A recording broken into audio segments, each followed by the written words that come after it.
ఇంతకు ముందు వీడియోలో తిరుమల తిరుపతి దేవస్థానానికైతే వెళ్ళామని చెప్పాను కదా. ఆ వీడియో ఎవరైనా మిస్ అయ్యి ఉంటే కింద లింక్ ఇచ్చాను, ఇంట్రెస్ట్ ఉన్న వాళ్ళు చూడండి. ఇక తిరుమలలో జీప్ మాట్లాడుకొని నేరుగా తిరుపతి రైల్వే స్టేషన్కి అయితే వచ్చాము. రైల్వే స్టేషన్లో లగేజ్ పెట్టి టిఫిన్ చేద్దామని బయటకు వచ్చాము. ఇక్కడ చూడండి, విజయవాడ వారి హోటల్స్ అని చెప్పి ఎన్ని హోటల్స్ ఉన్నాయో ఏ హోటల్కి వెళ్ళాలో మాకైతే అర్థం కాలేదు. అందుకని విజయవాడ హోటల్స్ స్కిప్ చేసి నెల్లూరు హోటల్కి అయితే వెళ్ళాము. జనరల్గా రైల్వే స్టేషన్ బయట అయితే టిఫిన్ పెద్దగా బాగోదండి, కానీ ఈ హోటల్లో అయితే చాలా బాగుంది టిఫిన్. కాకపోతే సర్వీస్ కొంచెం స్లోగా ఉంది, అయినా కానీ మనకు టేస్ట్ ముఖ్యం కదా, కొంచెం వెయిట్ చేసి అయినా కానీ ఇక్కడే తినడం మంచిది. మా వాళ్ళంతా విజయవాడ వారి హోటల్ అని చెప్పి అక్కడికి వెళ్ళారు. అక్కడ టేస్ట్ ఏం బాగాలేదని నాకు చెప్తే నేను ఈ హోటల్కి వచ్చాను. ఇక్కడైతే చాలా బాగుంది అనిపించింది. అందరూ వీడియో చూసి వెళ్ళిపోతున్నారండి, లైక్ మాత్రం ఎవరు చేయట్లేదు. ప్లీజ్ కొంచెం లైక్ చేయండి. మీరు చేసే ఆ చిన్న లైకే నా బాడీకి బూస్ట్ లాగా పనిచేసిద్దండి. టిఫిన్ చేసి రైల్వే స్టేషన్కి అయితే వచ్చాం. నా ట్రైన్ ఎక్కడ ఉందా అని చెప్పి వెతుకుతుంటే ఇదిగో ఎదురుగానే ఉందండి. Tirupati to Rameswaram daily train అండి, 11:55 రైట్ టైం అండి.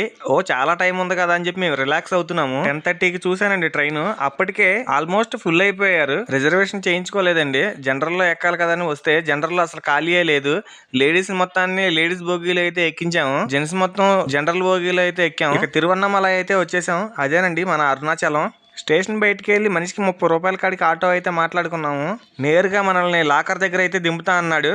ఇదిగో ఇదేనండి మేము తీసుకున్న లాకరు. మనిషికి 100 రూపాయలు అయితే ఛార్జ్ చేస్తారు. మనం పడుకోవడానికి సాపలు అయితే ఇస్తారు. 2 పెద్ద హాల్స్ అయితే ఉంటాయండి, హాల్లో పనుకోవటమే. వాష్రూమ్ లోపలే ఉంటాయి, వసతి అది బానే ఉంటదండి. గుడికి కూడా పెద్దగా దూరమేం కాదు, మనం నుంచొని చూస్తే మన గాలిగోపురం అయితే కనిపిస్తా ఉంటది. ఇక ఏ మాత్రం లేట్ చేయకుండా గిరి ప్రదక్షిణ చేద్దామని బయలుదేరామండి. బయలుదేరి కొంత దూరం వచ్చిన తర్వాత మా చిన్నోడు నాన్న బాత్రూమ్ అన్నాడు. చూడండి మా పరిస్థితి ఎలా ఉందంటే అలా ఉంది. వాడిని బాత్రూమ్ కు తీసుకొచ్చానండి. కానీ ఇక్కడ ఒక చిన్న విషయం అండి, ఈ విషయం ఇక్కడ చెప్పచ్చో లేదో తెలియదు. నాకు ఇక్కడ ఒక విషయం అయితే నచ్చలేదండి. గాలిగోపురం ఎంట్రన్స్ లో హిజ్రాలు అయితే ఉన్నారండి, డబ్బులు డిమాండ్ చేస్తున్నారు. నాకు ఈ విషయం అయితే ఇక్కడ నచ్చలేదండి. బయట రోడ్డు మీద ఎక్కడన్నా అయితే ఓకేనండి, కానీ మరీ గుడి ముందే ఇట్లా అడుగుతున్నారు. సర్లేండి, ఇంకా ఆ విషయాన్ని వదిలేద్దాం. గాలిగోపురం అయితే చూడటానికి దూరం నుంచి చిన్నగా ఉంది, కానీ దగ్గరకు వస్తే చాలా పెద్దగా ఉందండి. చూడటానికి 2 కళ్ళు చాలవండి, అంత పెద్దగా ఉంది. చాలా బాగుంది అనిపించిందండి. గుడి తరపున నిత్య అన్నదానం అయితే పెడుతున్నారండి. అన్నదానానికి అయితే వెళ్ళాము. అక్కడ మేము వెళ్ళినప్పుడు అయితే పెద్దగా ఎవరూ లేరు, కానీ తర్వాత మాత్రం చాలా మంది జనం వచ్చారండి.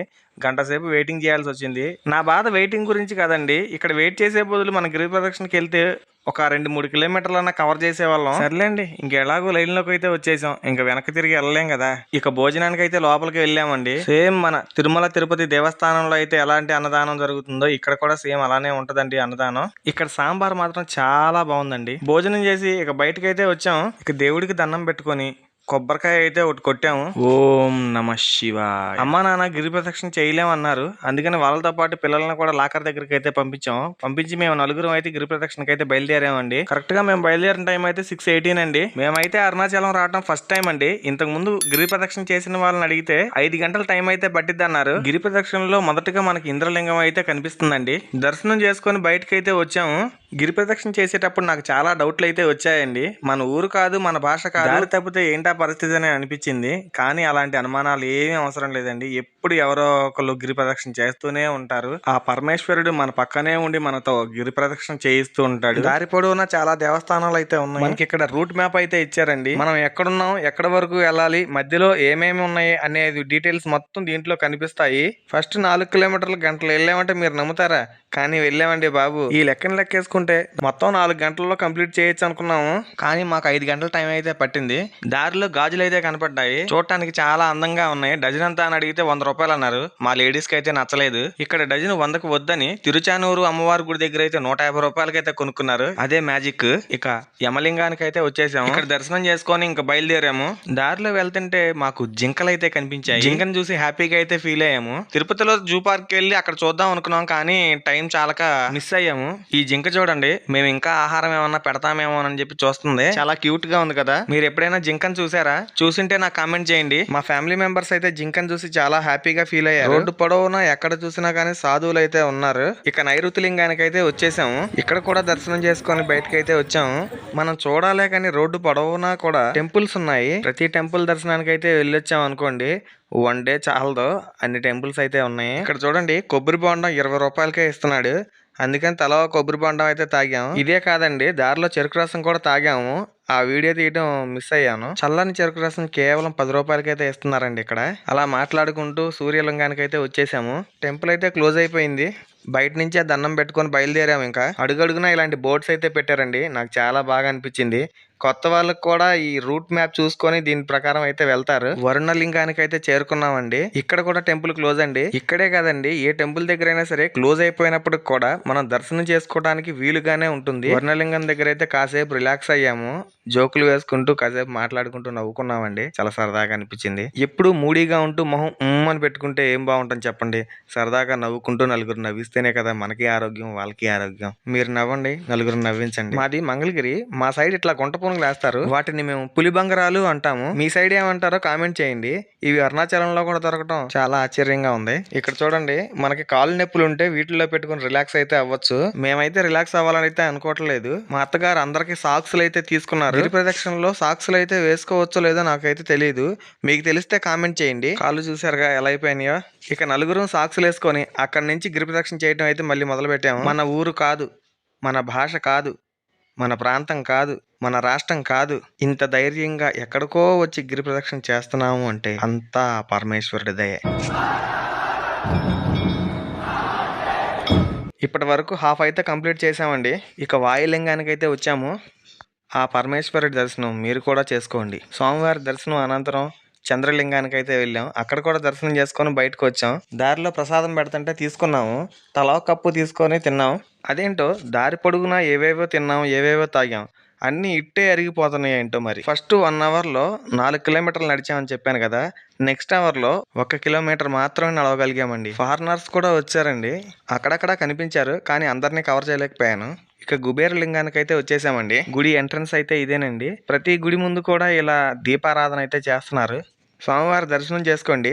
ఇక దర్శనానంతరం నేను ఎప్పుడా అని ఎదురు చూస్తున్న ఘట్టం అయితే వచ్చేసింది. అదే మోక్ష మార్గం. నైట్ అయినా కానీ ఇక్కడ జనం చూసారా ఎట్లా ఉన్నారో. అందరూ క్యూలో అయితే నుంచున్నారు. చాలా మంది ఉన్నారు. మోక్ష మార్గం గురించి తెలియని వాళ్ళకి చెప్తున్నాను. అటువైపు నుంచి ఇటువైపుకి ఎవరైతే రాగలుగుతారో వారికి మోక్షం కలుగుతుందని పెద్దలు అంటా ఉంటారు. తనైతే చాలా ఈజీగా అయితే వచ్చేసింది. ఇక నా పరిస్థితి చూడాలి, రాగలుగుతానా లేదా అనుకున్నాను, కానీ చాలా ఈజీగా అయితే వచ్చేసాను. ఎంట్రన్స్ వెడల్పుగాను చివర ఇరుకుగాను ఉంటుంది. ఓం నమ శివాయ అంటూ ఇక్కడి నుంచి బయలుదేరామండి. ఈ సర్కిల్ దగ్గరికి వచ్చామంటే ఆల్మోస్ట్ ఈశాన్య లింగం దగ్గరికి వచ్చినట్టే. కొంచెం ముందుకెళ్ళగానే ఈశాన్య లింగం అయితే ఉంటుంది. ఇదే గిరి ప్రదక్షిణలో చివరి లింగం. డెవలప్మెంట్ లో భాగంగా గుడి దగ్గర వర్క్ అయితే చేస్తున్నారండి. ఇలా చాలా గుడి దగ్గర అయితే ఉంది, చూసాము. గుడి అయితే క్లోజ్ అయిపోయిందండి. టైం 11 అయింది. ఇంకా బయట నుంచే దండం పెట్టుకొని మేము ఇంకా గిరి ప్రదక్షిణ మళ్ళీ మొదలు పెట్టాము. కాసేపు ఈ సర్కిల్ దగ్గర అయితే కూర్చున్నాం. కాళ్ళు బాగా లాగేస్తున్నాయండి. ఇక్కడి నుంచి కరెక్ట్గా 10 నిమిషాలండి గుడికి. రాజగోపురాన్ని చూడగానే మాకు ఎక్కడ లేని ఆనందం అయితే వచ్చేసిందండి. గుడికి చేరుకున్నాం. నైట్ కదండి, గుడి క్లోజ్లో ఉంది. మార్నింగ్ 5 కల్లా ఓపెన్ చేస్తా అన్నారు. బయట నుంచే దేవుడికి దండం పెట్టుకొని మేము లాకర్ దగ్గరికి అయితే వెళ్ళిపోయామండి. ఫోన్లో ఛార్జింగ్ అయితే పూర్తిగా అయిపోయిందండి. కాసేపు ఛార్జింగ్ పెట్టుకొని కాస్త ఫ్రెష్ అయ్యి 12 అయిపోయిందండి మేము నిద్రపోయేటప్పటికి. నెక్స్ట్ డే మార్నింగ్ 4:30 కల్లా రెడీ అయిపోయి గుడి దగ్గరికి అయితే వెళ్ళిపోయాము. గిరి ప్రదక్షిణ చేసేటప్పుడు ఏం అనిపించలేదు, కానీ నైట్ నిద్రపై మార్నింగ్ లేచి నడుస్తుంటే ఉందో చూడండి, అడుగు తీసి అడుగు వేయలేకపోయామండి.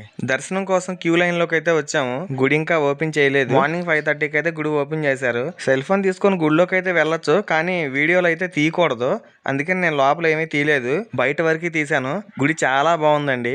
బయట గాలిగోపురం దగ్గర ఫోటోలు అయితే తీసుకున్నాం అందరం. ఎప్పటి నుంచో అరుణాచలం రావాలని కోరికండి. ఆ కోరిక ఇప్పటికి నెరవేరింది. మాలో ఎంతో ఆనందం, సంతోషం. మా ఆనందాన్ని మీతో పంచుకోవాలనిపించిందండి. అందుకనే ఈ వీడియో తీశాను. బయట రాజగోపురానికి గర్భగుడికి చాలా దూరం అయితే ఉంటదండి. గుడి చాలా పెద్దదే, విశాలంగా ఉంటుంది. ఇక్కడి వాతావరణం, మనలో తెలియని ఒక అనుభూతి, ఇవన్నీ మాటల్లో చెప్తే అర్థం కాదండి. మీకు కుదిరితే ఒకసారి అరుణాచలం వెళ్ళరండి. ప్రశాంతంగా చూడాలి అనుకుంటే పౌర్ణమి రోజు మాత్రం రాకూడదండి. అలా అని పౌర్ణమి రోజు రావద్దని చెప్పటం లేదు, కానీ పౌర్ణమి రోజు జనం ఎక్కువగా ఉంటారు. విడి రోజుల్లో అయితే కాస్త ఫ్రీగా ఉంటదని చెప్తున్నాను. గాలి గోపురం నాకు ఎన్నిసార్లు చూసినా కానీ తనివి తీరటం లేదండి. చూడటానికి దూరం నుంచి చిన్నగా అనిపించిన దగ్గరకు వస్తే చాలా పెద్దదండి. గాలి గోపురం లోపల శిల్పకళ అయితే ఉందో చూడండి. అబ్బబ్బబ్బా, నేను మాటల్లో చెప్పడం కాదు, కానీ మీరు ఒక్కసారి వచ్చి చూస్తే కానీ అర్థం కాదు. అద్భుతంగా చెక్కారండి. ఇక గుళ్ళో నుంచి ఎంతో సంతోషంగా బయటకు అయితే వచ్చాం. ట్రైన్ వచ్చే టైం అయితే దగ్గర పడిందండి. 6:30కి ట్రైన్. మేము 6:15కి గుళ్ళోనే ఉన్నాం. ఇంకా లాకర్ దగ్గరికి వెళ్ళేటప్పటికి 6:30 అయిపోయింది. ట్రైన్ మిస్ అవుతామేమో అనుకున్నాను. మేము స్టేషన్ కి చేరుకునేటప్పటికి 6:47 అయితే అయిపోయింది. మా అదృష్టం ఏంటంటే ట్రైన్ కాస్త లేట్ గా నడుస్తుంది. ఇక ఈ వీడియో అయితే ఇంతేనండి. నెక్స్ట్ వీడియోలో గోల్డెన్ టెంపుల్, తిరుచానూరు అమ్మవారి గుడి, ఇండియాలోనే మొట్టమొదటి శివాలయం, శ్రీకాళహస్తి ఇవన్నీ చూపిస్తానండి. ఇక వీడియో నచ్చితే లైక్ చేయండి, షేర్ చేయండి. ఈ వీడియోలో ఏదైనా మిస్ అయ్యామో అనుకుంటే ఖచ్చితంగా కామెంట్ చేయండి. ఇక మరి మేము వెళ్ళొస్తాము.